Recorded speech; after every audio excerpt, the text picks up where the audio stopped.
Hello, listeners. Welcome back to Luke's English podcast. Do you like ghosts? Do you like chocolate?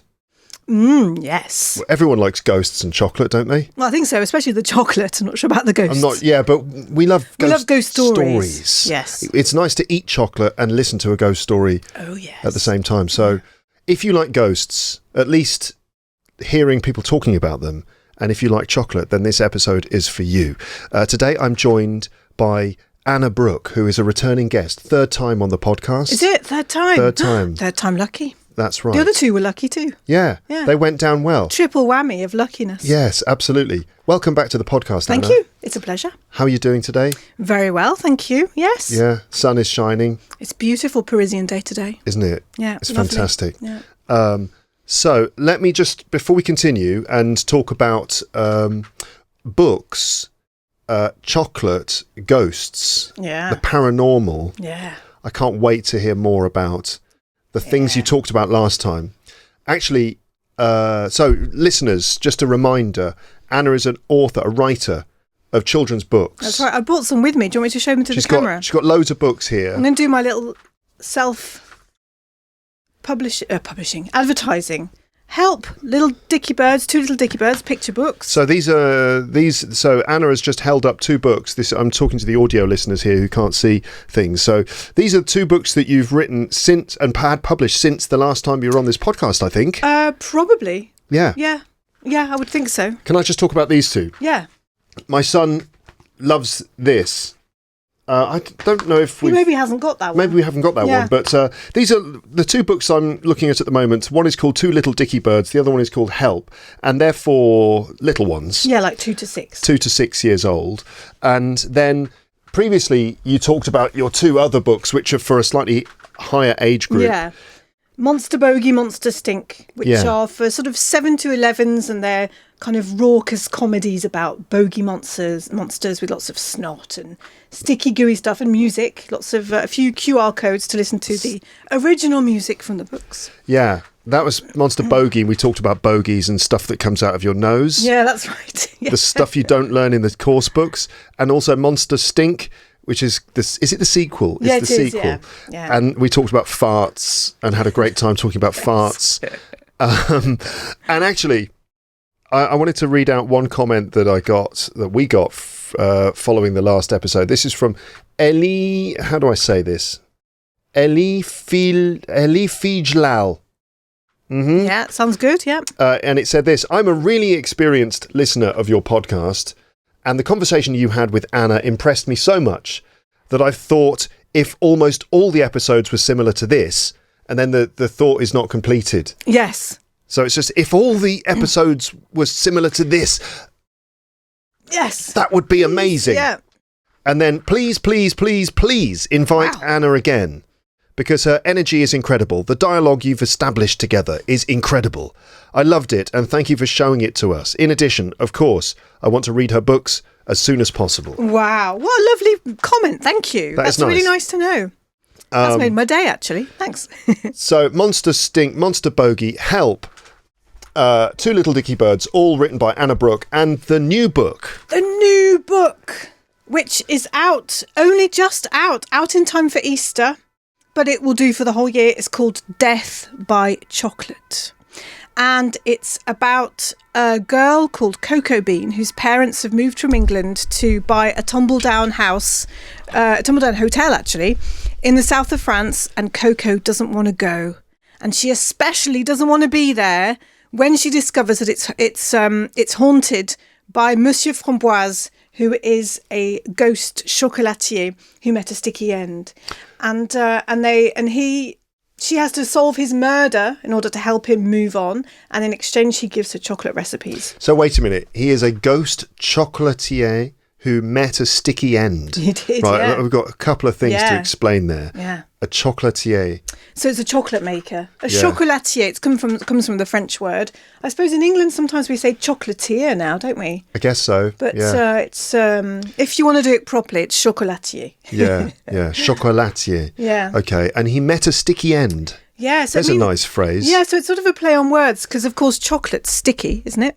But to meet a sticky end means to die. in an unpleasant way, usually, isn't it? Yeah, like sort of, yeah. Maybe you're murdered. You're murdered. You often, perhaps inexplicably, there's kind of an air of mystery. Often there's an accident. An accident, yeah. An accident or a bad death in some way. Yeah. So often, like a bad guy in a movie would meet a sticky end. Exactly. I'm trying to think of good examples. Like, for example, the Emperor in Star Wars. Spoiler alert. I don't know if you've ever seen Return of the Jedi, but he meets a sticky end. Yeah, he meets a sticky end. I mean, it's not technically sticky because he falls down a big hole. But isn't there... I mean, I suppose by the time his body splatters, it would all be sticky. I think he sort of vaporizes. I think he vaporizes. Maybe there's like a moment in the vaporization that gets through like a state of stickiness before it evaporates. I suppose so. I'm imagining a lot of snot boiling out of his nose. Obviously. And then he would probably poo his pants, you know, and so he met a sticky... Yeah, he probably met a sticky end before he was vaporized. But anyway, this how do you say it again? Chocolatier. Chocolatier. Yeah, chocolatier. Okay. Because he's French, he's a chocolatier. Yeah, and he's French in the story. He's French, yeah. Okay. He's French. Monsieur Framboise. Monsieur Framboise. Which means Mr. Raspberry. Yes. Yeah. Can you reveal any details? How did he meet his sticky end? I can't reveal that because that's the investigation in the book. I see. So, they have to try and work out how was murdered because he can't remember. He can't remember how he died, which is of great frustration to him. I see.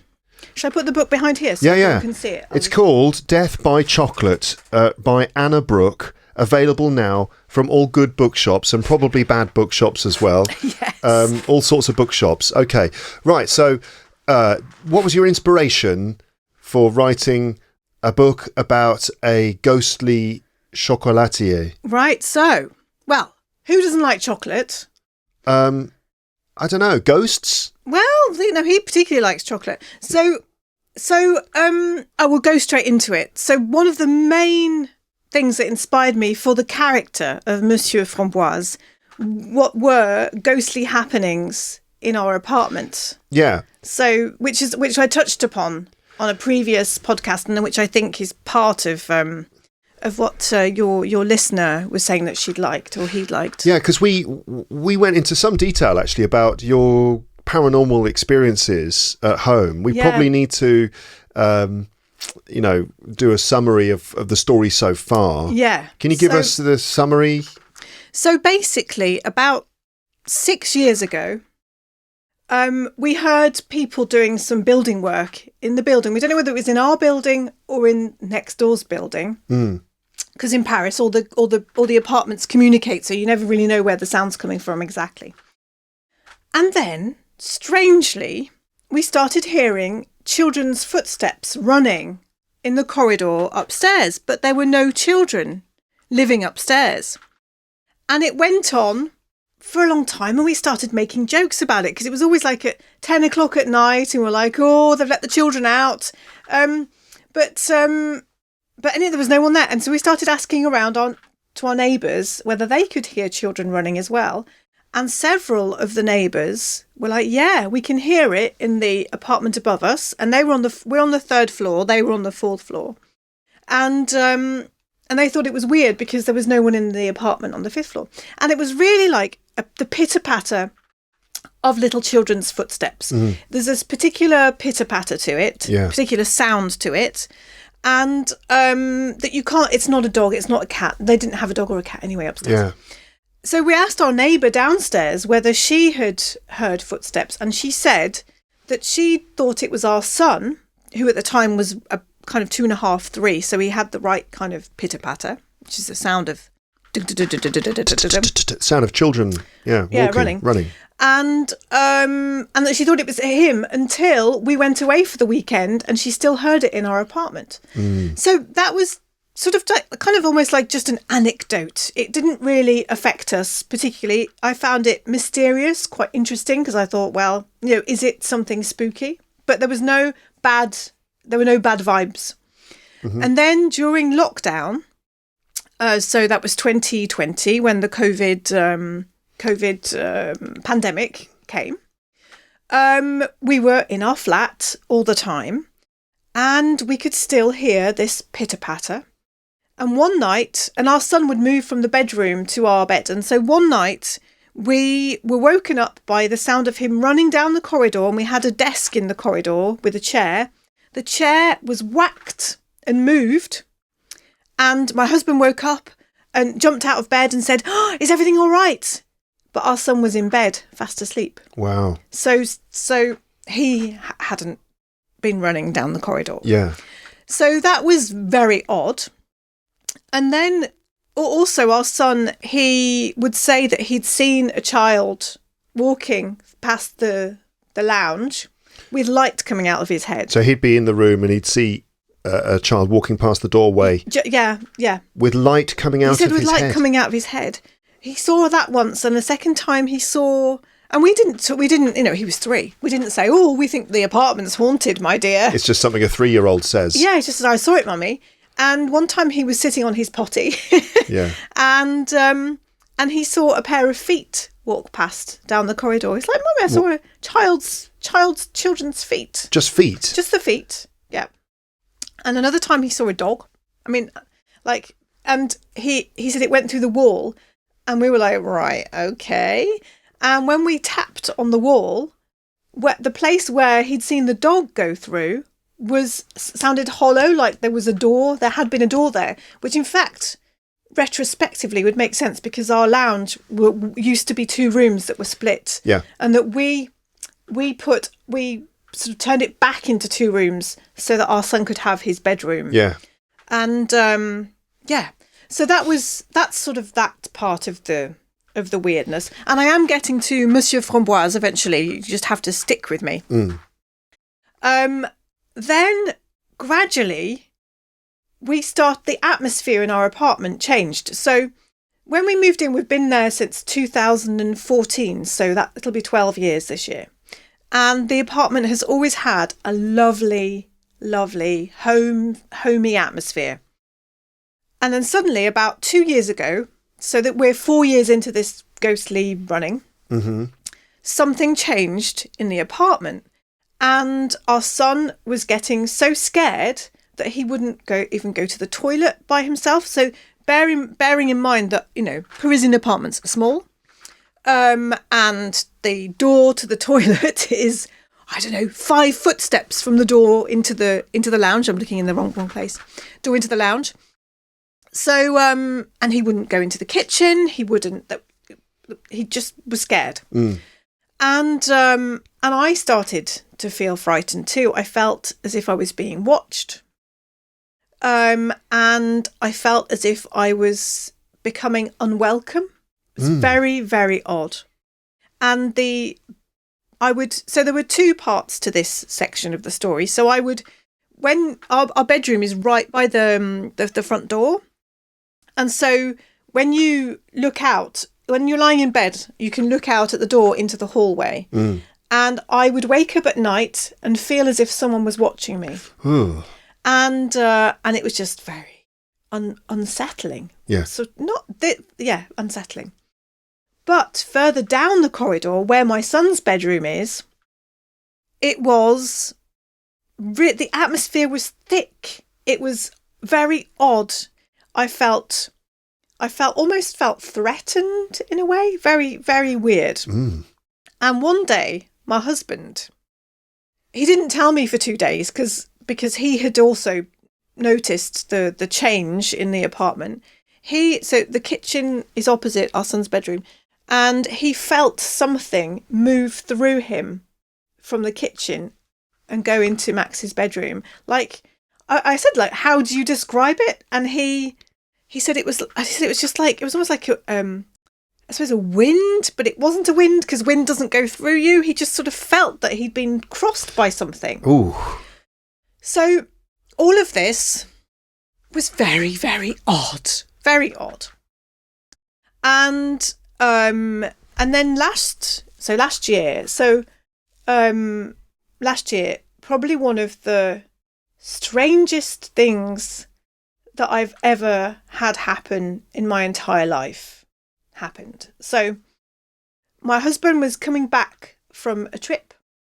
He was in the hall putting his coat up on the hook when next to him, so if his hook is here, next to him, about, I don't know, a good 60 centimetres or so, I saw a hat suddenly appear and fall to the floor.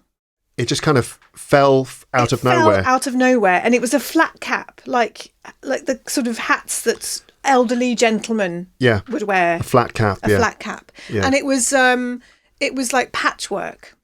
Mm-hmm. And I picked it up, and as I held it, I got the smell of an old man, and it wasn't an unpleasant smell. It was just sort of that musky, kind of old man-y smell. Yeah. And I said, were you next to someone on the train? Because he'd been on the train. Could it have been in his hood and, somehow fallen out? Yeah, maybe he took his jacket off. And it had been stuck in there. And it was somehow in the sleeve or something. So, I mean, maybe. It's possible. It's possible. But he was like, I wasn't sat next to anyone on the train, and he'd taken 2 trains, and both times he'd been by himself. Yeah.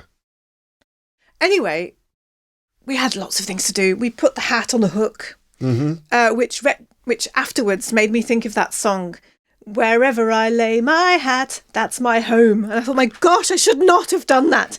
Anyway, you shouldn't have put that hat on the hook. Anyway, the next day, so both of us, both me and my husband, worked from home.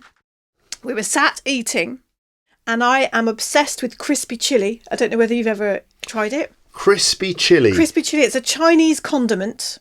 I suppose they have it in lots of Asian countries, but it's just, oh my goodness, it's so delicious. It's sweet, it's salty, it's spicy. My mouth is watering just thinking about it. And it sometimes has Szechuan pepper in it, and I just love it. Anyway, I was talking about how I can't get enough of this crispy chili. And the pot had already been opened. So there shouldn't have been a build-up of air in the pot. Right, yeah. And I put the lid back on, and as I sat back down, the lid popped off and flew 2 meters at least through the air, like high into the air. Yeah.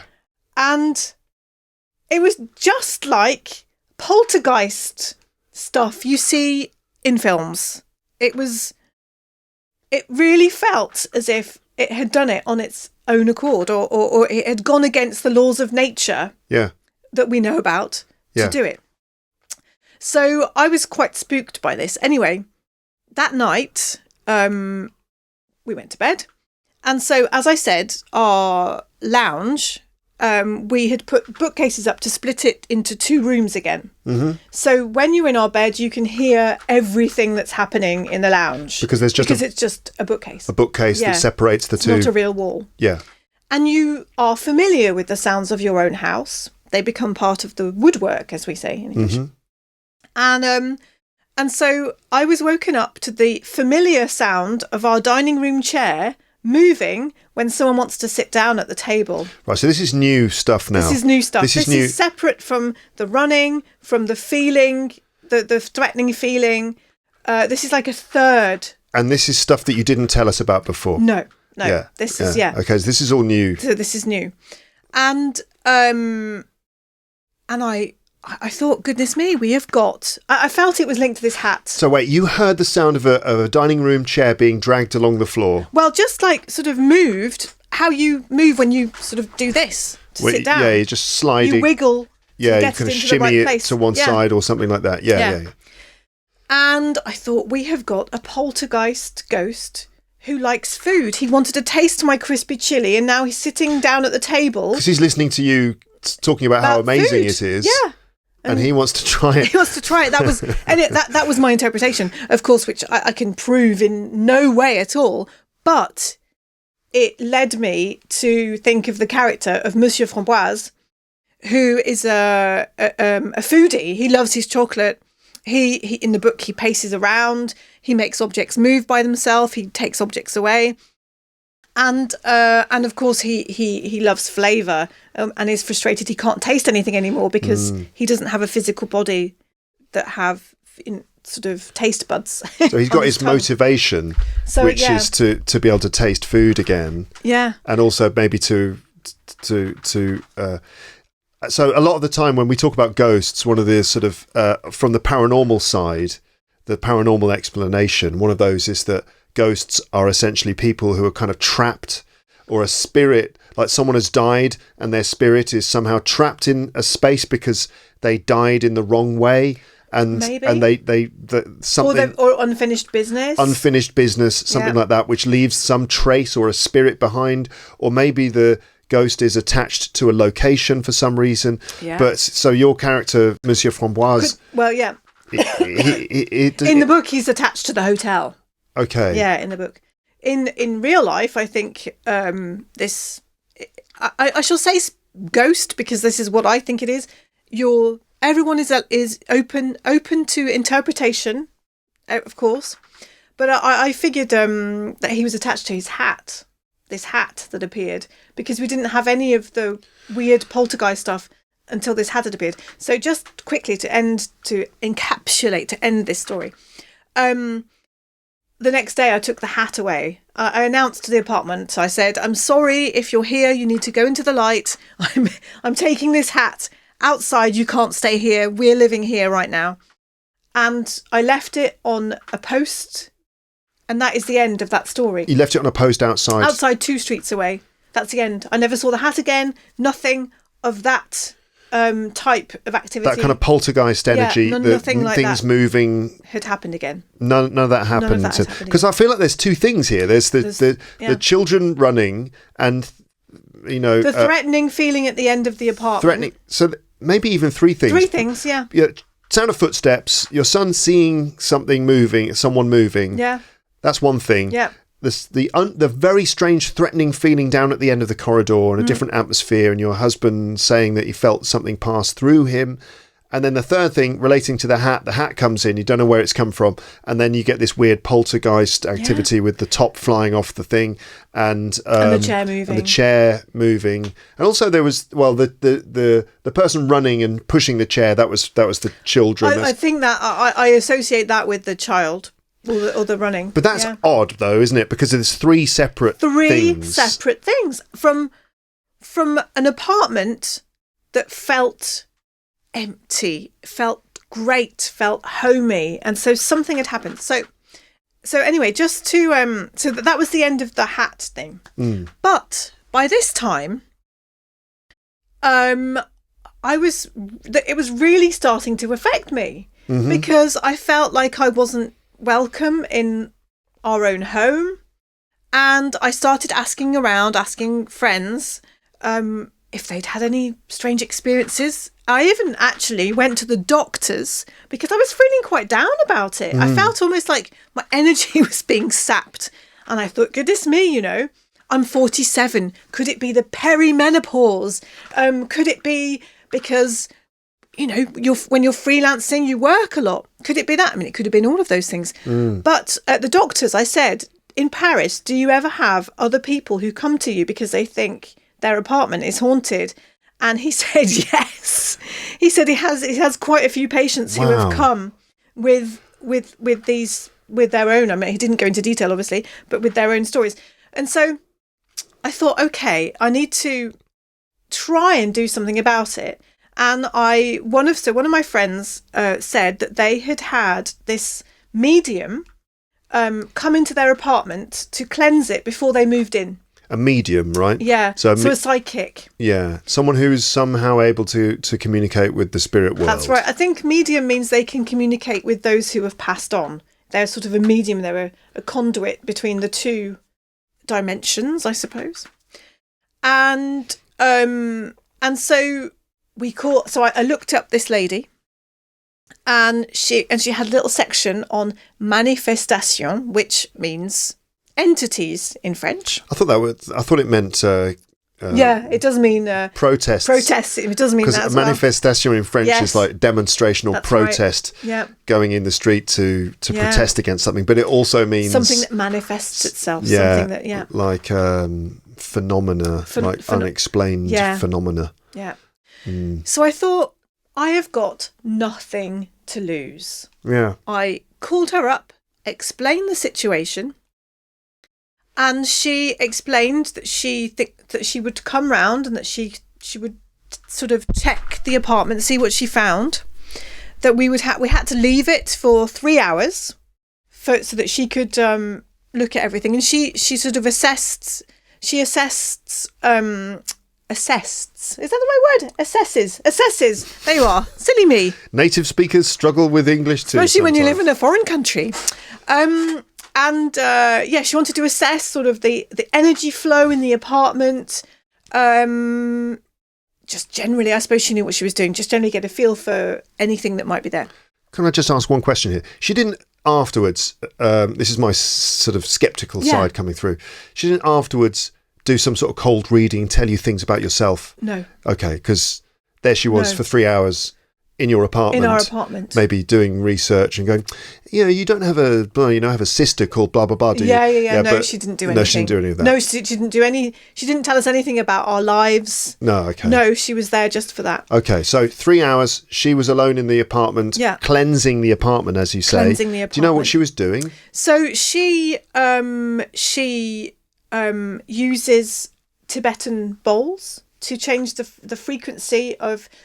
She, from what I gather from talking to her afterwards, her way of interpreting the world and the phenomenon, the inexplicable phenomenon that happen, is that we're all energy, we're all frequencies, we're all vibrations, and sometimes through events that happen, through energy that gets blocked because of objects or because of there's a new metro line, or there's there are things changing all the time, works that are happening in the apartment or in other apartments. Okay. The frequency of the space is altered, and so it can lower the frequency. And she says that entities can be attracted to lower frequencies. So that's when, I suppose that would make sense why houses that look spooky are often derelict places. They're the places where the energy is low, where I don't know, there's no life pumping new stuff in. And so you're welcome to be skeptical. I mean, I am personally skeptical, but I'm absolutely fascinated by these stories. Having lived it, and I have no explanation. All I know is, I get to the end, is that now everything is okay. Spoiler alert, everything is okay now. So she said that. So you said, what was she using? So Tibetan bowl, like one of those meditation bowls that makes a sort of humming sound. Ooh, sound. The sort of ringing. That's used in lots of meditation. Frequencies. And she used sage and rosemary to sort of general. What's it called when you cleanse the area? Using sort of aroma. Aroma, like the smoke cleanses the energies. Okay, I've heard that burning sage is a thing that can sort of cleanse a space from spirits. And she also had worked with shamans. Oh yeah. In South America, I think. Oh really? So she, in her mind, would associate totems to the spaces. So she would set up protections. I don't know.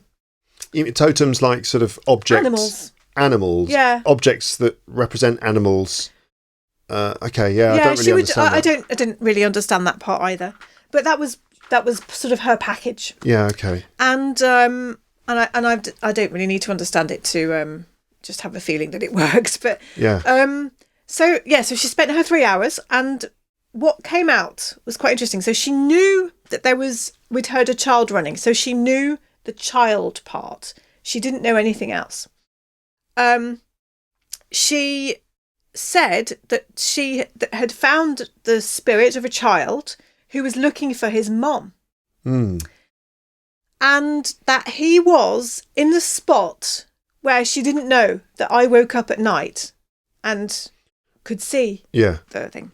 So I thought that was quite interesting. And she said he was looking for his mother, and his mother didn't come, but she managed to get him to move on because his grandma welcomed him into the ether, into the wherever the ether. The ether. Yeah. And anyway, so that, but take it or leave it. All I know is that when we stepped back into this apartment, it felt different. Completely different. 3 hours later, it felt different. You could say it's psychological, maybe, but who cares? Yeah. And she also said that there was an entity in my son's bedroom, and that had been a bit weird when she'd arrived in the flat, because when she stepped in, it was really like in a horror film. She said, "Oh, I can feel as if someone's pulling on my collar and they don't want me to be here." And we were like, "Oh my goodness, I don't want to be in a horror film, please." Oh my goodness, yeah. And so she explained that this entity, she didn't say whether he was linked to the apartment or whether he had travelled from somewhere else within the block or whatever. Because for her, the energies meant you could move around. But he explained to her that I can't believe I'm telling. This sounds very, very odd. So stay with me. So she said that he told her he had an abusive mum. So this is another child. This is an adult who had sort of like a child's attitude to life. So she wondered if he wasn't disabled in some way. Okay. And she said he had said he liked it there because there were lots of toys. And he had an abusive mum, and he died jumping out of a window. Oh gosh. I mean, this is like, that's horrible. This is real precise detail, and this is really quite horrible. Yeah, you're right. So it's a story of a man who'd been abused as a child and who'd committed suicide. Yeah. Yeah. Okay. And so anyway, he didn't want to go. So she put up, I don't know what she did. She did sort of energetic barriers or whatever. And said she will come back in 2 weeks, no extra money. It cost, I shall say how much it cost. It was like €300 or something, which to me is the best 300 I've ever spent. Really? Because it really did change the apartment. Yeah. And she came back 2 weeks later, and she managed to get him to move on into the light. And apparently he had told her that one of the reasons he'd stayed is that he couldn't understand how a mother could love their son so much. So perhaps if this is true, perhaps somehow our living there and being there at that moment had helped his soul to move on. You know, who knows?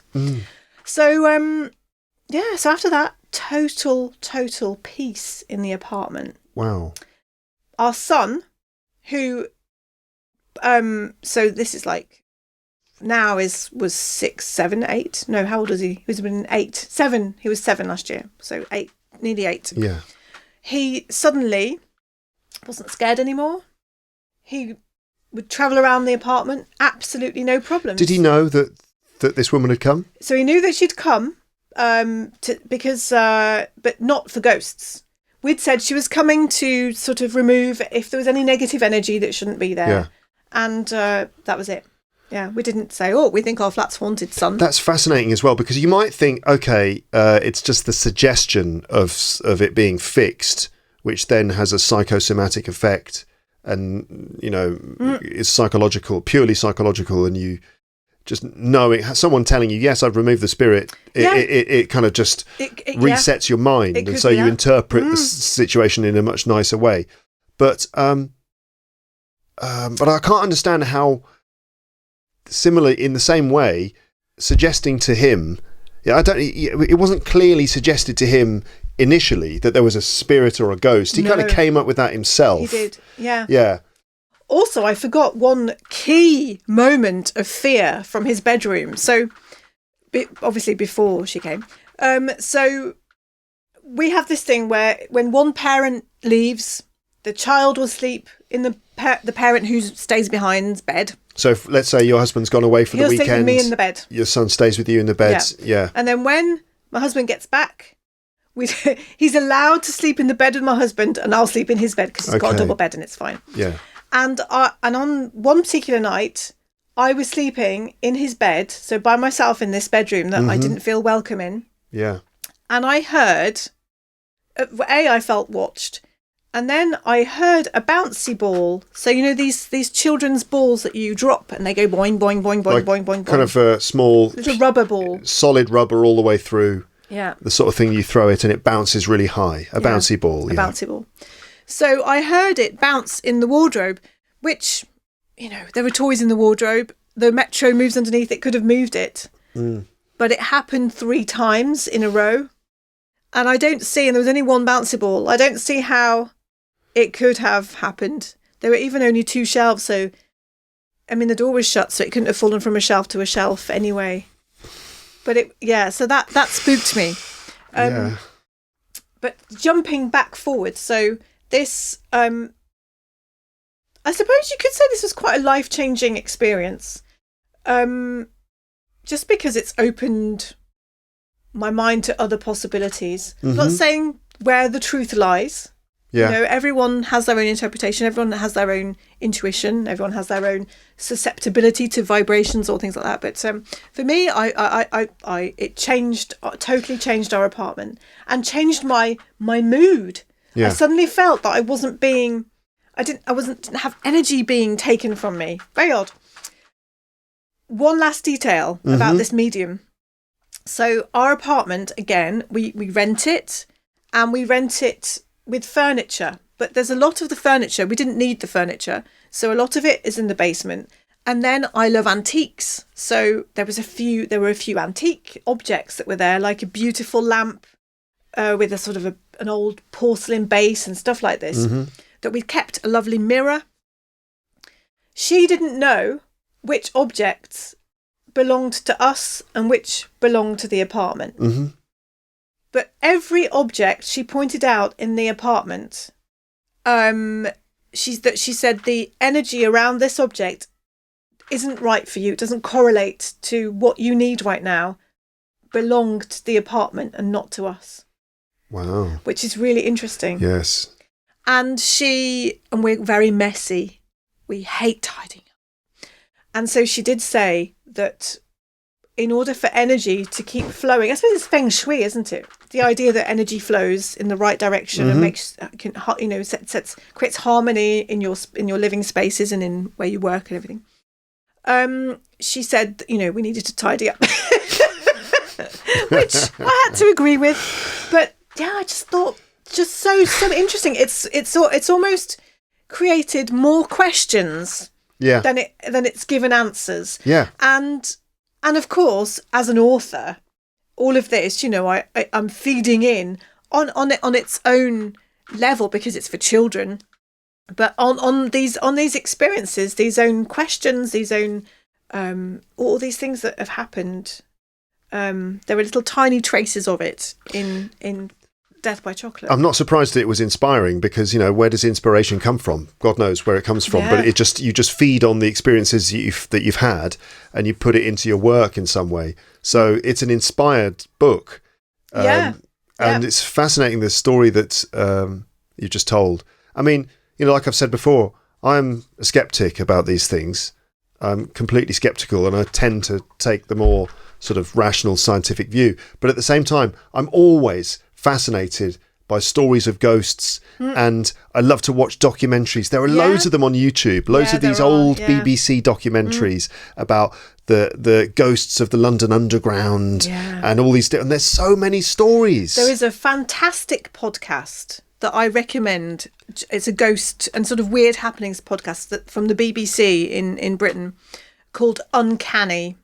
And it's sort of set off this whole community because of course when you talk telling people these ghost stories, you're actually making yourself quite susceptible to critique, because a lot of people don't believe. And Uncanny in particular has created this safe space where people can tell their stories. And there's stuff that's far wilder than anything I've just said. And it's become quite a phenomenon in Britain. They have like oh, really? They have huge events like Uncanny Cons and stuff like that. Cons. And so I recommend listening to it. But what's fascinating is that there are so many anecdotes, so many accounts, stories across all culture. Yeah, and it's always the people who a lot of the time, the people who tell these stories are just like ordinary people who you don't get the impression that they are making it up. You don't get anything out of it. Yeah. You might think, well, they're just making it up. But you don't really get that sense that they're making it up for any reason. No. They just seem to, and they often say, well, I'm not the sort of person who normally believes in this sort of thing. And then they tell a story about how something extraordinary happened to them and they encountered something. So I find that fascinating. I don't understand it. But yeah, I've always been interested in these sorts of stories. Like when I was a kid, my brother and I had these books. I don't know if you ever saw them as well. It was the Usborne Book of Ghosts. Oh, yes. You know that? Yeah. And the Usborne Book of Monsters. I didn't see the Monsters one, but I think I remember the Ghosts one. The Ghosts one. I just loved that, but it terrified me. And in the book, there were lots of accounts of different famous ghost stories and also photographs. Loads of apparent photographs of ghosts. I mean, I'm pretty sure almost all of them are fake, you know, but there are some pretty interesting ones. Yeah, when you see like the ectoplasm and things like that, they've debunked a lot of... Or double exposures, where it's like a picture and there's clearly they've somehow added, you know, a ghost on the top of a staircase or something like that. But what's interesting is that there are loads of these anecdotal accounts, but then in terms of science, there's zero scientific evidence. But do you know there are actually a lot of academics in famous universities who are studying paranormal experiences. Yeah, and if you sort of delve into it on the internet, there's a lot of information. It is being studied. Yeah, I suppose it's like UFOs, isn't it? It's taken till the American government has released these. The videos of unidentified, what do they call them? UAPs, unidentified air phenomenon. Right. Okay. Because they're changing it from UFO, which has all the alien connotations. Yeah. I think things are kind of coming out now, and they are studying. I mean, the CIA has been using remote viewing for years. Or trying to. I don't know if they ever successfully did any remote viewing. If you look stuff up. Maybe we can put some links into the comments. We'll find some... Remote viewing, though, this is where one person sits in a room and uses their psychic abilities to see what's happening somewhere else in the world. Have they actually ever done it? They've actually successfully done it, really? Yeah. And I recently... So all of this has made me quite interested in other sort of questionable paranormal sort of areas. Supernatural paranormal things. And I have a friend who went to the States and met at this conference. I don't think it had anything to do with psychics necessarily, but he met a woman who had worked for the FBI and the CIA as a psychic, because she was able to tell, like you see in films, she was able to help them with cases where they weren't sure what had happened. Yeah. And give information to the police to help them with their and it's real that she actually has done that. Actually had done that. Yeah, I don't know how to explain any of that. I know that because I have since talked to her, and seen her her cases and things like that. But it's fascinating. So the children, that was explained. What about the old man that you thought was an old man with a hat? Not explained. So. Yeah, not explained at all. But getting back to this idea that the medium told us about vibrations, I suppose that if our apartment was vibrating at a rate that was attracting these entities, it wouldn't necessarily have to have. So it's just all others. They're just sort of. Wonder if it wasn't a place where they're just passing through, almost. Yeah, that other spirits somehow kind of were brought in to that kind of crossroads or something like that. It's really weird. Yeah. Really, and you really feel okay weird. At home now. You don't want to move. You don't want to move. No, there were moments when I was like, I can't live here anymore. We've got to get out. But now I just want to redecorate. Yeah. It's fine. And also, we've now got a dog. Mm-hmm. Does it walk through the wall? No, she doesn't. Thank goodness. But she, she doesn't bark at nothing. Yeah. She barks at the sound of dogs outside. Yeah. She doesn't seem perturbed by the apartment. So she arrived after the medium? And that, yes, she did. She arrived after. And also, I didn't want to get a dog until I felt that we'd sorted out the problem, either by moving or by seeing what would happen after this intervention. Wow. Yeah. Well, listeners, what do you think? I mean, I'd love to know if anyone else has ever had any kind of similar experience. Have you ever had some kind of encounter with the paranormal?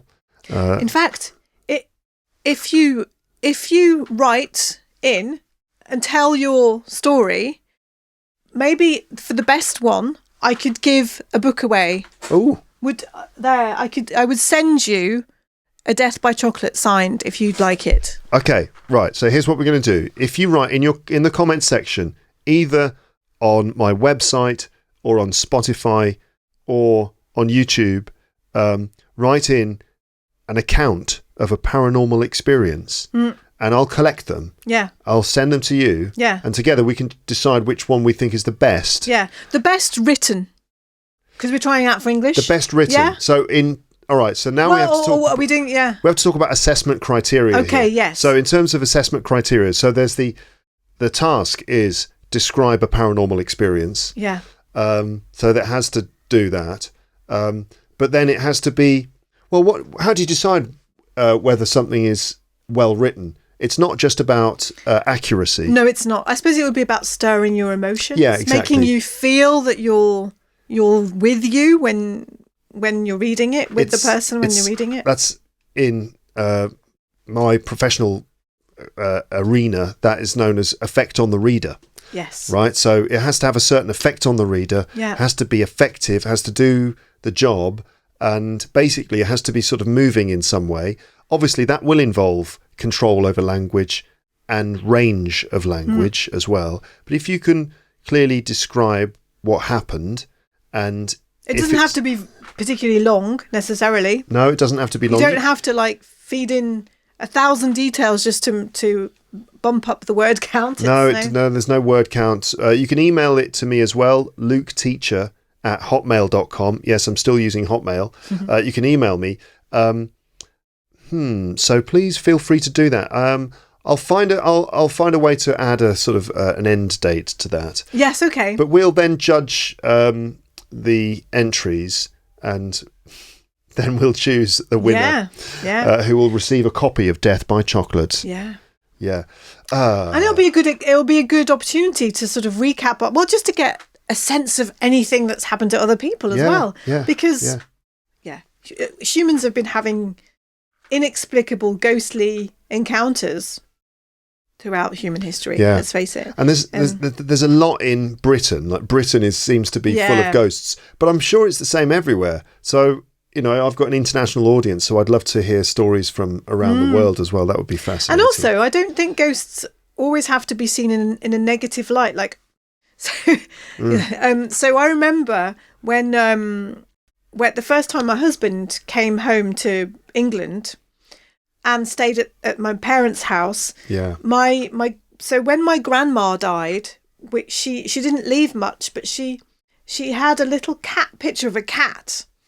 And it happens to be on my old bedroom wall at home, and it's very solidly attached to the wall. And in the middle of the night, it fell off, and I woke up and saw the shape of my grandma at the end of the bed, sitting on the bed, and I felt that she was saying, "This is a keeper."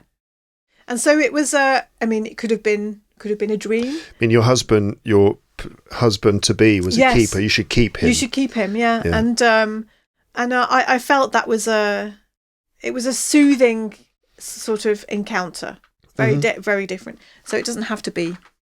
It doesn't have to be negative. It doesn't have to be negative, positive too. Yeah. Yeah, very interesting. I actually looked up some stuff about explanations, the various explanations for these sorts of things. Most widely accepted explanations in science, psychological and perceptual explanations, misinterpretation of sensory input. So apparently our brains constantly fill gaps in what we see and hear. In low light or ambiguous situations, we might see figures or faces. This is called pareidolia. Yeah. Have you ever heard of pareidolia? Yes, it's because through our evolution, we need to interpret things for our own safety, so we often see faces that's why you can see a face in a rock. Yeah. Or you can see a cloud.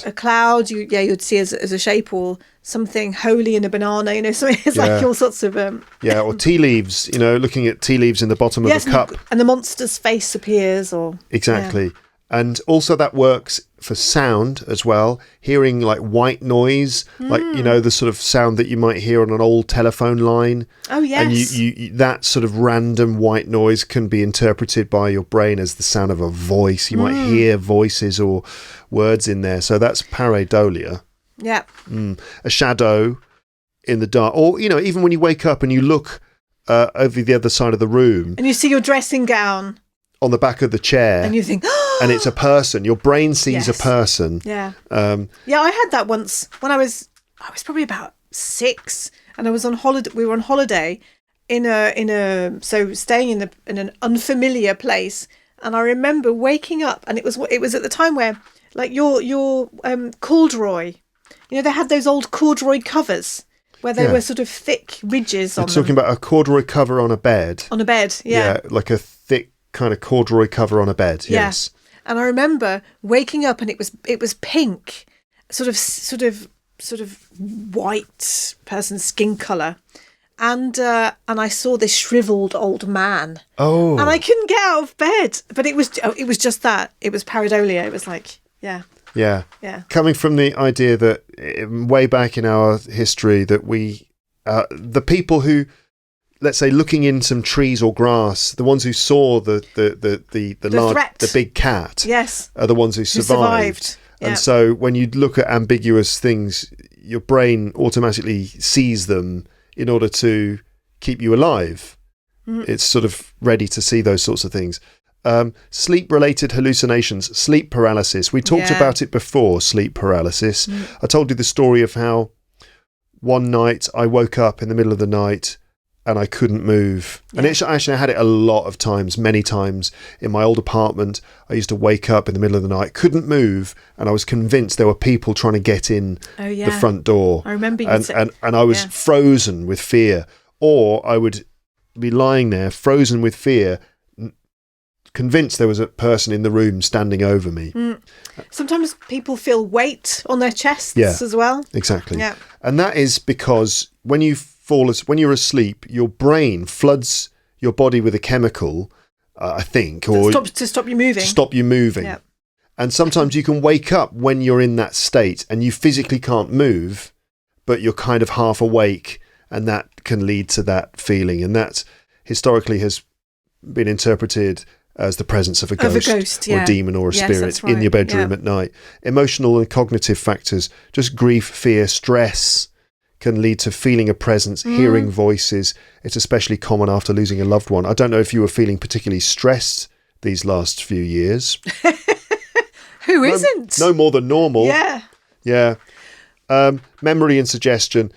The power of suggestion. Once you think a place is haunted, then you're looking out for signs that are going to confirm it. You interpret it's cognitive bias, confirmation bias. Yeah, exactly. And then environmental and physical explanations, infrasound, low frequency sound. Yes, there've been experiments where people hearing infrasound, because you don't physically realise that you're hearing it,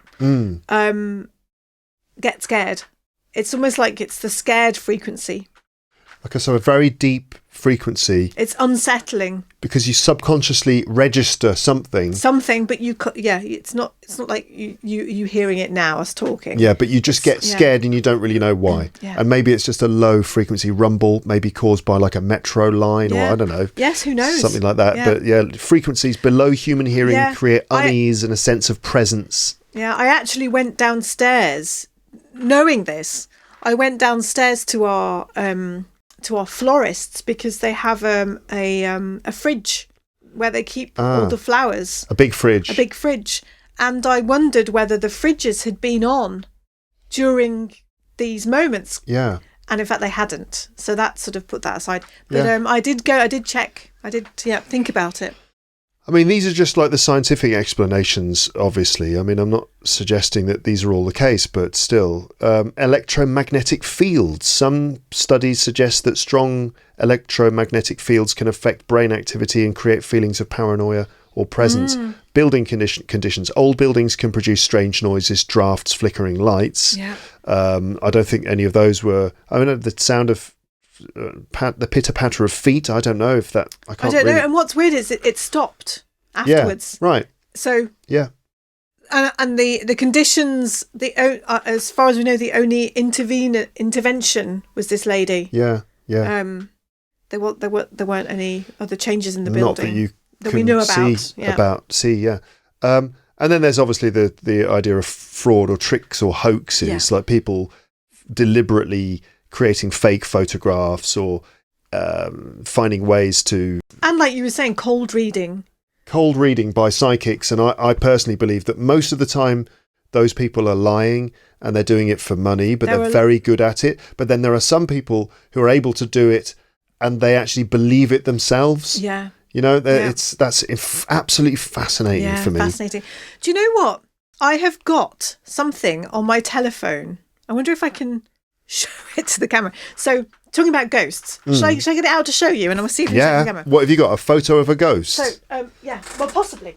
So, I don't know whether it is this, but I do presentations in schools about death by chocolate, and I've put this in my presentation. So, I have a friend. So we're going to show this on camera, but for the audio listeners in audio land, we'll have to describe what's and I have to find what you're showing. Have to find it. So, and maybe switch my phone back on because I turned it off for this. Make sure it doesn't go beep. Right. So I have a friend whose husband used to live in a town close to where my parents are in Yorkshire. And it's these new buildings, and they were built on the site of a hospital called the Margaret Hepton Hospital. It's already scary. That was run by nuns. It was a religious hospital. Okay. And so Again, scary. And so one day he was hang on, I have to find the right message because this is spontaneous. I hadn't prepared this. So one day, he was just taking a photo of his son who was doing a scooter thing on his little scooter with his helmet on, riding his scooter. And for some reason, he noticed. So this is the picture of the. I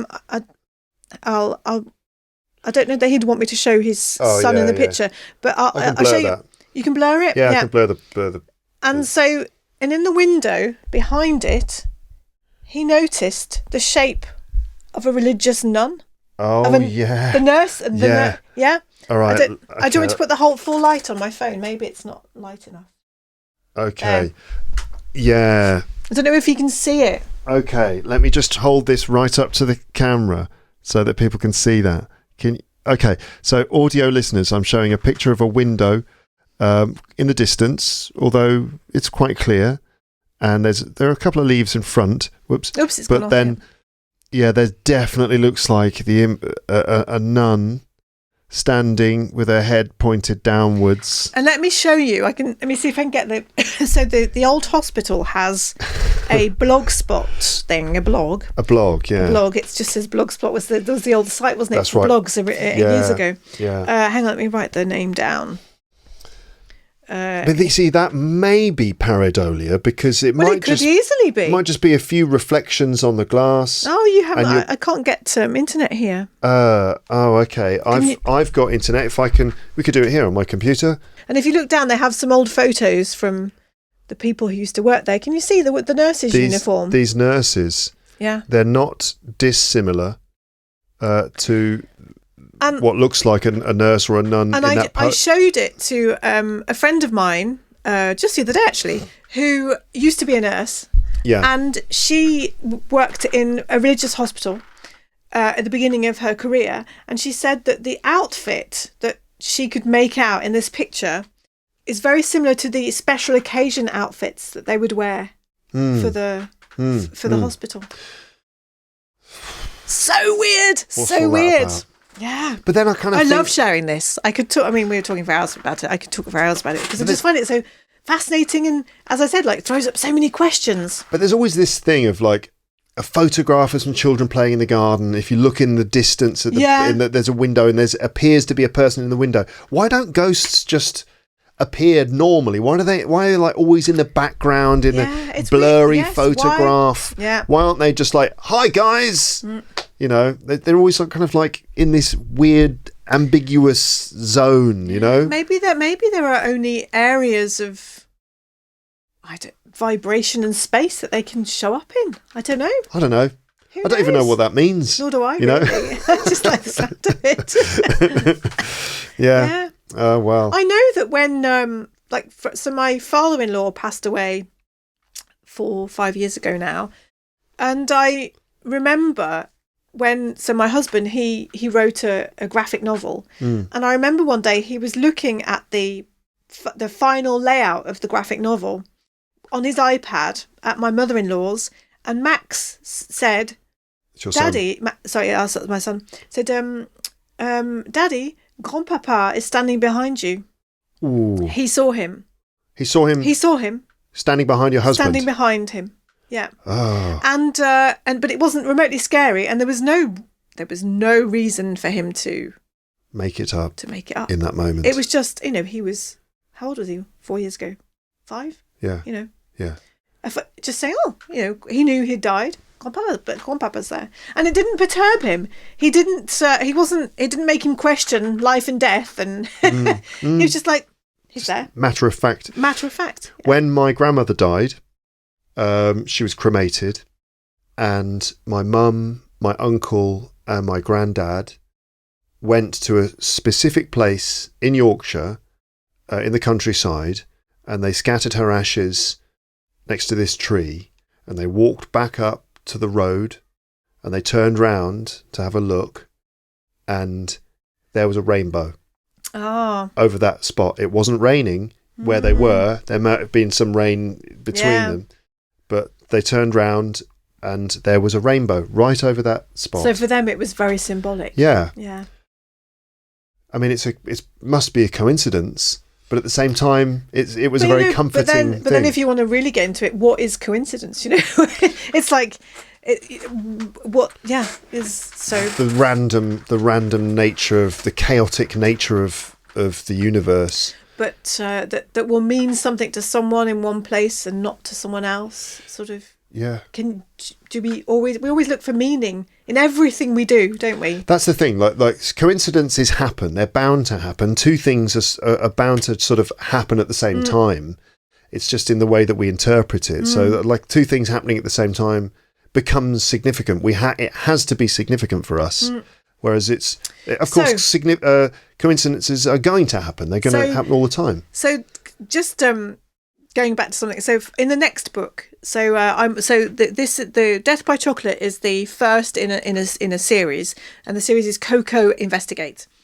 And so I'm currently writing the second book, which is going to come out at Christmas. And I decided that I wanted to pay tribute to my aunties. My aunties. Aunties is my accent from Birmingham in Yorkshire, probably. Auntie. Yeah, I'd say auntie. Yeah, I've got that southern accent. Yeah, I'd say I have one I'd call auntie. Individually, I'd say auntie and then their names. Because one's from the south, the other one's from the north? No, Birmingham and South. But, but collectively, I call them aunties. Right, okay. There you are. And so my aunties and my mum are going to feature in the book. Yeah. As the ghosts, because there are more ghosts in this story, obviously. Mm-hmm. More chocolate, more ghosts, yeah. More adventure, more murder mystery. And we talked about it, and I sort of felt that it was like a fun thing to do. And then there was so we know each other through our children's school, and there was a parents' evening where we were all having drinks in a bar, and one of the mums is a photographer, so we went to this bar where she was displaying her photographs, and I wore my grandma's coat, So my grandma was called Sally. And I put the coat down next to this, between a mum and a lady that I didn't know. And I said hi to the lady. I said, oh, what's your name? And she said, my name is Sally. So I said, oh, that's funny because my nan, whose coat's right next to you, was called Sally. Then we were talking about the photographs on the walls, and one of them was called Sally. Oh, wow. And this... and then her, so that's 3 Sallys. So I was like, oh, this is interesting, and coincidence again. Yeah, which you then, which my brain then now wants to feed into to validate something that I'm going to do in the book, or gave me the idea for something I'm going to do in this next book, and so we're chatting, and my nan Sally had a very big personality. She was very hilarious. She would swear. She has all sorts of great. She used to have great stories to tell from during the war, because she used to help deliver babies because there weren't enough doctors and nurses, and she happened to be very good at it. Anyway, so we got talking about grandparents and things. The next day, I took the dog out for her morning walk, and we met. So I've got a Cocker Spaniel, who incidentally is in the book. That's a type of dog. A Cocker Spaniel is a type of dog, listeners. There's a picture of her at the end that you can see. Video viewers, I'm showing, audio listeners, I'm showing a picture of the Cocker Spaniel. Of the Cocker Spaniel. Lovely little brown dog with floppy ears. Floppy ears, yeah, our little baby. And so I went out with my Cocker Spaniel and bumped into another Cocker Spaniel, and I said, oh, how cute. What's her name? And she was called Sally. What? And so it's like, okay, I think my nan wants to be in this book too. Yeah. I was like, and so you've put Sally in the book. So Sally is going to be in the book. Yeah, okay. She's going to be one of the characters. Okay, that's great. Yeah, it's sort of coincidence. But... So just to end, let me just go back to the book again, Death by Chocolate. Now, it's not a scary book, is it? We've talked about scary stuff. Yes, no, and there's nothing heavy like the stories that we've told today. Because we talked about some sort of more adult, sort of grown-up things relating to ghosts. But this book, it was just inspired by some of those things. Yeah. But yeah, it's a fun book. It's a fun... For children, 8 to 12. 8 to 12-year-olds. I'm looking forward to reading this with my daughter. It's going to be good fun. Okay, great. Well, yes, remember everyone, if you've had some sort of paranormal experience, anything you can think of, feel free to write in the comments section, website, YouTube, Spotify, or email. Then feel free, and who knows, maybe I will end up sending you a copy of this book from Anna herself, signed, no doubt, by you too. We can arrange that. Oh yes, definitely. Of course, I'll sign it. Yeah. Okay. I live to sign my books. Do you love doing that? Oh my gosh, I love it. Those events when you sit at a table and people absolutely love it. Yeah. Yeah. Because you get to, because writing is quite a solitary activity by yourself, and then when you sit when you finalise the text, and or even while you're working, you might have back and forths of email with your editor. But you are physically very isolated. And then, of course, when you go to events, be it schools, because, of course, I write children's books, so it's for children, or bookshops, and you get to meet people. And it's the moment where you realise that your baby is out in the world. It's kind of not yours anymore. And even sometimes when I read it back, I think, goodness me, did I write that? It's like, wow. And so that's a part I love, is signing it. It's like being a film star. Are you signing this one at some point? Yeah, I will. Do you know when? Oh, sorry, this one. Yes, I don't know when. I know that the bookshops in Paris have them, so I shall go and do some signing this week, I think. Okay. But an actual event for me, it'll be in a few weeks, probably after Easter, I think. Okay, all right. I don't know when this is going to go out, so I don't know if I'll be able to announce that. But I do have some listeners in Paris who might want to come down. Yeah, that would be great. Get their book signed. Okay, Anna, thank you very much for coming back. Thank you. It was a pleasure. Absolutely. I can't wait to hear all the stories. Me too. All right then. Nice one. Thank you. And until next time. Until next time. Goodbye. Au revoir. Bye. Bye. Bye. Right, so you just heard me say bye at the end there, but we're not done yet because I just want to say a few more things at the end of this episode. The first thing is thank you very much to Anna for coming back on the podcast and telling us about her latest book, but also about her paranormal experiences, and they're just unexplainable. I don't know how to explain those things. As always, we're curious to know what you think, so please get into the comments section and leave your thoughts. I always want to encourage you to respond in some way and write a comment, if only just to practice your English, but also just to get responses. We're always curious to know what you think. And also, you heard us talk about that competition which we launched in this episode. So let me just kind of re-establish or properly establish the rules for this competition. Okay, so what we want is a description from you of a strange, paranormal, or at least unexplained experience that you've had. Okay, have you ever had a weird experience that you can't really explain?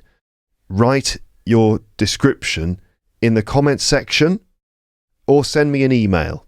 Okay, so a description of a strange, paranormal, or just unexplained experience that you've had. There's no word count for this, but there's no need to make it like really long, but no particular word count. You can send your description either in the comments section of this episode, on YouTube, on Spotify, or on my website. And if you do it on my website, make sure you leave your comment under the episode page, not just on the main page, but under the specific page for this episode. You'll find the link for that in the episode archive on my website, teacherluke.co.uk.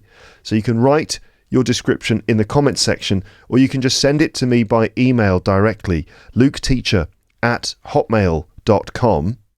Okay?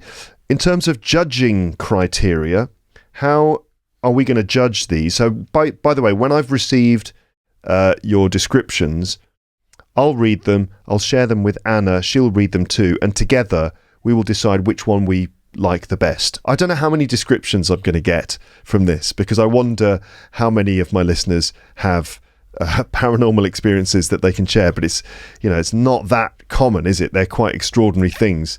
But I really, really want to appeal to you, listeners. If you've got anything to describe at all, please do send in your description, okay? Because just as much as anything else, as well as just making this competition work, we just would love to know your stories. Okay, so if you just rack your brain and think to yourself, well, yeah, that I did have that weird experience that time. Put it into words, describe it for us, and send it to us. Judging criteria then, how are we going to judge your writing? Now, we're not going to judge it very harshly. What we're looking for mainly is something that has effect on the reader, like something that has a good effect on us when we read it. That's the main thing. We want something that's going to clearly describe what happened, and we're looking for something that's kind of creepy, that's interesting, that's mysterious. So mainly, we want you to be able to communicate that strange, unexplained feeling. We need you to be able to describe the experience clearly so that we understand exactly what happened, and for it to have a slightly creepy feeling to it. That's the main thing. Basically, it has to just do the job. But obviously, a certain level of control of English and a range of vocabulary will help you to achieve that. Consider organisation, consider the way you organise your description. You should probably plan it a little bit in advance rather than just writing it out in one go. You should edit and plan and think about it. But the main thing is the effect on the reader, and does it do the basic job of describing a strange experience clearly with maybe a slightly creepy atmosphere. I'm aware, of course, that whenever I ask my learners to do some writing, that AI could be involved. So I'd like to encourage you to avoid using AI to just write the whole thing from scratch, please. I'd like to encourage you to do that. Because, well, first of all, I can usually tell. I can usually tell when something has been written by AI. So if you just ask ChatGPT to come up with something, normally we can tell, right? And blatant AI, obvious artificial intelligence use in your writing will count against you. Okay, so the human touch is okay. Like a few little errors is okay, and it's to be expected from learners of English. So I don't necessarily need something that's completely flawless with no errors. The human touch is okay, and if it's obvious, if it's blatantly obvious that you've used ChatGPT or something, that's not going to work in your favour. Maybe you'll use it. Maybe you can use it as a tool to help you develop your writing, to help you improve it. But just from scratch, try to avoid doing that. The closing date for this competition is midnight of the 30th of April 2026. Midnight, wherever you are in the world, midnight your time. So if you're way over on the other side of the world and midnight is actually the 1st of May where I am, don't worry about it. Midnight your time of midnight the 30th of April 2026. That's the closing time for this. A reminder of the prize. The prize is a copy of Death by Chocolate by Anna Brooke.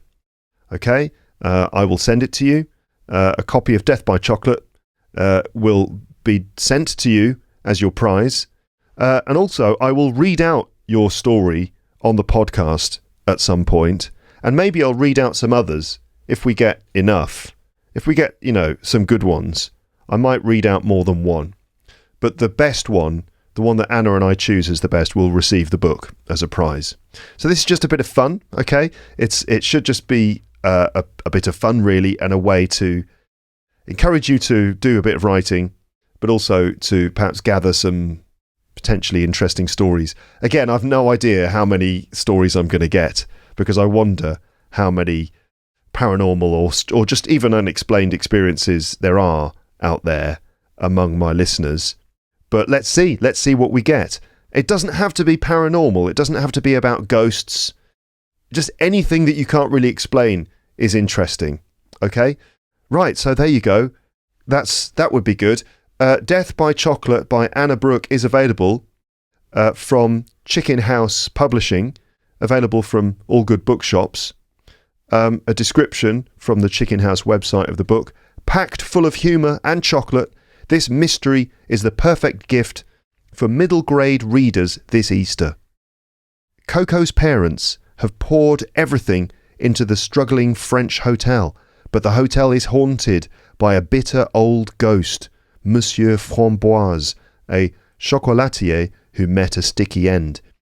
He agrees to share his legendary skills with Coco and her new friend Louis in exchange for their help in uncovering the truth behind his murder. Can Coco and Louis save the family hotel and solve the mystery by Easter? So this is a sort of creepy murder mystery with chocolate for middle grade kids. And I'm sure it's really good fun and your kids will love it.